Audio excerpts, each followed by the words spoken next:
അധ്യായം 20. ബെഞ്ചമിനെ ശിക്ഷിക്കുന്നു. ദാൻ മുതൽ ബേർഷേബ വരെയുള്ള ഇസ്രായേൽ ജനം മുഴുവൻ ഇറങ്ങിത്തിരിച്ചു. ഗിലെയാദ് ദേശക്കാരും ചേർന്നു.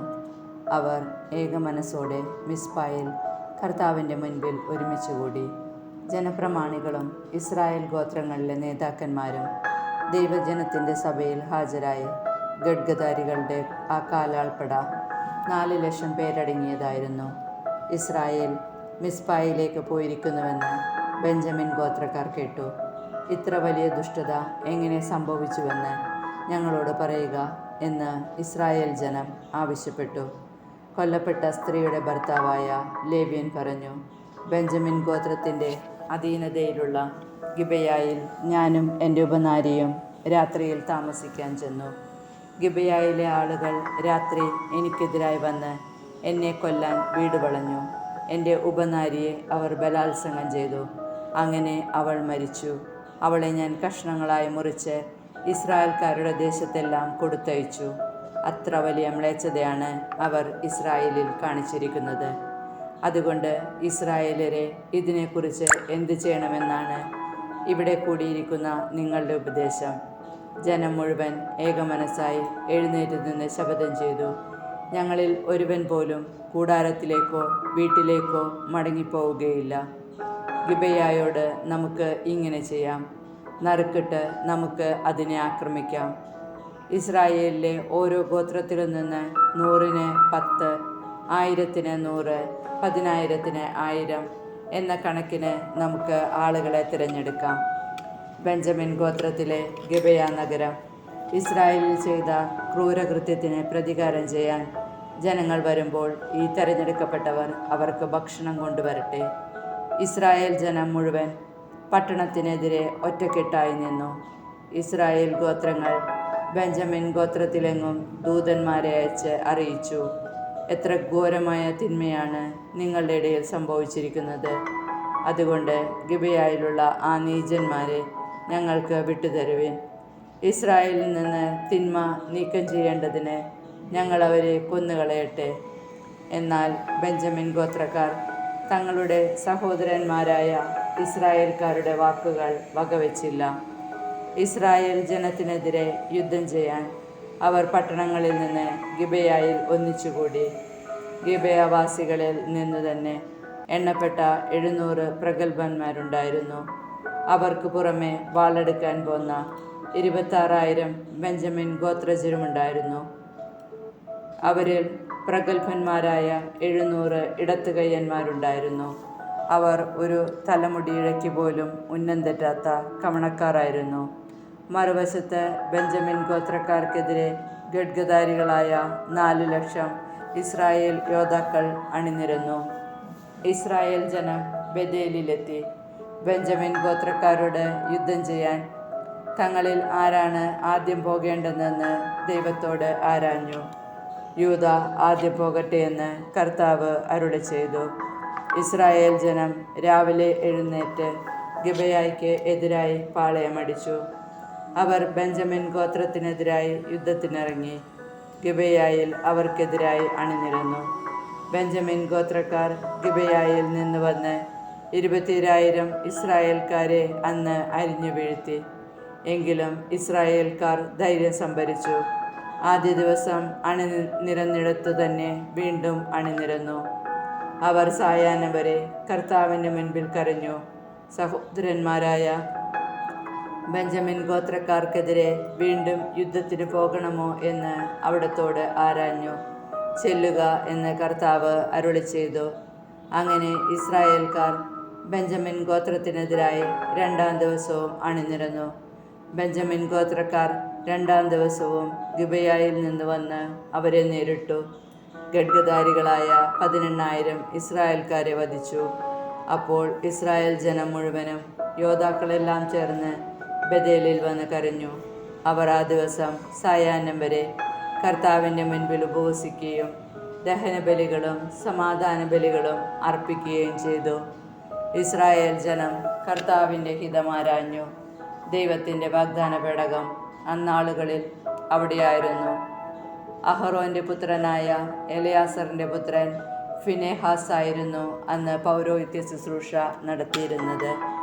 അവർ ചോദിച്ചു, ഞങ്ങളുടെ സഹോദരന്മാരായ ബെഞ്ചമിൻ ഗോത്രത്തിനെതിരായി ഞങ്ങൾ യുദ്ധത്തിന് വീണ്ടും പുറപ്പെടണമോ അതോ പിന്മാറണമോ? നിങ്ങൾ പോവുക, നാളെ ഞാൻ അവരെ നിങ്ങളുടെ കയ്യിൽ ഏൽപ്പിക്കും എന്ന് കർത്താവ് ഉത്തരമരുളി. ഇസ്രായേൽക്കാർ ഗിബെയയ്ക്ക് ചുറ്റും ആളുകളെ പതിയിരുത്തി. അതിനുശേഷം ബെഞ്ചമിൻ ഗോത്രത്തിനെതിരായി ഇസ്രായേൽ 3-ാം ദിവസവും യുദ്ധത്തിനിറങ്ങി. മറ്റ് 2 അവസരങ്ങളെപ്പോലെ ഗിബെയയ്ക്കെതിരെ അണിനിരന്നു. ബെഞ്ചമിൻ ഗോത്രക്കാരും ഇസ്രായേൽ ജനത്തിനെതിരായി പട്ടണത്തിൽ അണിനിരന്നു പുറത്തു വന്നു. മുന്നവസരങ്ങളിലെ പോലെ ബഥേലിലേക്കും ഗിബെയയിലേക്കും പോകുന്ന പെരുവഴികളിൽ വച്ചും വിജനപ്രദേശത്ത് വച്ചും അവർ കൊല തുടങ്ങി. 30ഓളം ഇസ്രായേൽക്കാർ വധിക്കപ്പെട്ടു. ബെഞ്ചമിൻ ഗോത്രക്കാർ പറഞ്ഞു, അവർ ആദ്യത്തെ പോലെ തന്നെ തുരത്തപ്പെട്ടിരിക്കുന്നു. അപ്പോൾ ഇസ്രായേൽ ജനം കൂടിയാലോചിച്ചു, നമുക്ക് പലായനം ചെയ്യാം.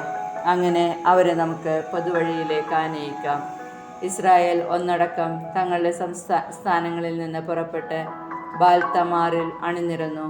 ഗേബയ്ക്ക് പടിഞ്ഞാറ് വശത്ത് പതിയിരുന്ന ഇസ്രായേലരും ഓടിക്കൂടി ഗിബെയയ്ക്ക് എതിരായി തിരഞ്ഞെടുക്കപ്പെട്ട 10,000 ഇസ്രായേലർ അണിനിരന്നു.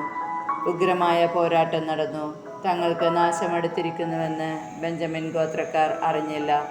കർത്താവ് ഇസ്രായേലരുടെ മുൻപിൽ ബെഞ്ചമിൻ ഗോത്രക്കാരെ പരാജയപ്പെടുത്തി. ഖഡ്ഗധാരികളായ 25,100 പേരെ ആ ദിവസം ഇസ്രായേൽക്കാർ വകവരുത്തി. തങ്ങൾ പരാജയപ്പെട്ടുവെന്ന് ബെഞ്ചമിൻ ഗോത്രക്കാർ മനസ്സിലാക്കി. ഗിബെയയ്ക്കെതിരെ പതിയിരുന്നവരിൽ വിശ്വാസമർപ്പിച്ചുകൊണ്ട് ഇസ്രായേൽക്കാർ അവിടെ നിന്ന് പിൻവാങ്ങി. പതിയിരിപ്പുകാർ ഗിബെയയിലേക്ക് തള്ളിക്കയറി പട്ടണം മുഴുവൻ വാളിനിരയാക്കി. ഇസ്രായേൽക്കാരും പതിയിരിപ്പുകാരും അടയാളമായി പട്ടണത്തിൽ ഒരു വലിയ പുകപടലം ഉയർത്തണമെന്ന് തമ്മിൽ പറഞ്ഞൊത്തിരുന്നു. അത് കാണുമ്പോൾ ഇസ്രായേൽക്കാർ യുദ്ധക്കളത്തിലേക്ക് തിരിച്ചു വരണമെന്നായിരുന്നു ധാരണ. യുദ്ധം ആരംഭിച്ച് ഏതാണ്ട് 30 ഇസ്രായേൽക്കാരെ വധിച്ചപ്പോഴേക്കും ആദ്യ യുദ്ധത്തിലെ അവർ നമ്മോട് പരാജയപ്പെട്ടിരിക്കുന്നു എന്ന് ബെഞ്ചമിൻ ഗോത്രക്കാർ പറഞ്ഞു. പക്ഷേ പട്ടണത്തിൽ നിന്ന് പുകപടലം ഉയരാൻ തുടങ്ങിയപ്പോൾ ബെഞ്ചമിൻ ഗോത്രക്കാർ തിരിഞ്ഞു നോക്കി. അതാ പട്ടണം കത്തി പുകപടലം ആകാശത്തിലേക്ക് ഉയർന്നു. ഇസ്രായേൽക്കാർ തിരിച്ചു വന്നു. ബെഞ്ചമിൻകാർ സംഭ്രാന്തരായി. നാശമെടുത്തെന്ന് അവർ കണ്ടു. അതുകൊണ്ട് അവർ ഇസ്രായേൽക്കാരെ വിട്ട് മരുഭൂമിയിലേക്ക് പലായനം ചെയ്തു. പക്ഷേ അവർ കുടുങ്ങിയതേ ഉള്ളൂ. പട്ടണത്തിൽ നിന്ന് വന്നവർ അവരോട് ഏറ്റുമുട്ടി അവരെ നശിപ്പിച്ചു. ഇസ്രായേൽക്കാർ ബെഞ്ചമിൻ ഗോത്രക്കാരെ വളഞ്ഞു. നോഹാഹു മുതൽ കിഴക്ക് ഗിബെയ വരെ പിന്തുടർന്ന് അവരെ നിശേഷം പരാജയപ്പെടുത്തി. യുദ്ധവീരന്മാരായ 18,000 ബെഞ്ചമിൻ ഗോത്രക്കാർ നിലംപതിച്ചു. ശേഷിച്ചവർ തിരിഞ്ഞ് മരുഭൂമിയിൽ റിമ്മോൺ പാറയിലേക്കോടി. അവരിൽ 5,000 പേർ പെരുവഴിയിൽ വെച്ച് കൊല്ലപ്പെട്ടു. ബാക്കിയുള്ളവരെ ഗിദോം വരെ ഇസ്രായേൽക്കാർ അനുധാവനം ചെയ്തു. അവരിൽ 2,000 പേരും വധിക്കപ്പെട്ടു. അങ്ങനെ അന്ന് ബെഞ്ചമിൻ ഗോത്രക്കാരായ 25,000 ധീരയോദ്ധാക്കൾ കൊല്ലപ്പെട്ടു. എന്നാൽ 600 പേർ മരുഭൂമിയിൽ റിമ്മോൺ പാറയിലേക്ക് ഓടി രക്ഷപ്പെട്ടു. അവിടെ 4 മാസം താമസിച്ചു. ഇസ്രായേൽ തിരിച്ചു വന്ന് ബെഞ്ചമിൻ ഗോത്രക്കാരുടെ ദേശം വീണ്ടും ആക്രമിച്ചു. മനുഷ്യരെയും മൃഗങ്ങളെയും കണ്ണിൽ കണ്ട എല്ലാറ്റിനെയും വാളിനിരയാക്കി. പട്ടണങ്ങൾക്ക് തീവച്ചു. അധ്യായം 21. ബെഞ്ചമിൻ്റെ നിലനിൽപ്പ്. ഇസ്രായേൽക്കാർ മിസ്പായിൽ ഒന്നിച്ചുകൂടി ശബ്ദം ചെയ്തിട്ടുണ്ടായിരുന്നു, നമ്മിലാരും നമ്മുടെ പെൺകുട്ടികളെ ബെഞ്ചമിൻ ഗോത്രക്കാർക്ക് വിവാഹം ചെയ്തു കൊടുക്കുകയില്ല. അവർ ബഥേലിൽ വന്ന് സായാഹ്നം വരെ ദൈവസന്നിധിയിൽ ഉച്ചത്തിൽ കൈപ്പോടെ കരഞ്ഞു. ഇസ്രായേലിൻ്റെ ദൈവമായ കർത്താവേ, ഇസ്രായേലിൽ ഒരു ഗോത്രം ഇല്ലാതാകത്തക്കവണ്ണം ഈ നാശം വന്നു ഭവിച്ചത് എന്തുകൊണ്ട്? ജനം പിറ്റേ ദിവസം പുലർച്ചയ്ക്ക് ഒരു ബലിപീഠം നിർമ്മിച്ച് അതിൽ ദഹനബലികളും സമാധാന ബലികളും അർപ്പിച്ചു. കർത്താവിൻ്റെ മുൻപിൽ സമ്മേളിക്കാത്ത ഗോത്രമേതെന്ന് ഇസ്രായേൽക്കാർ തിരക്കി.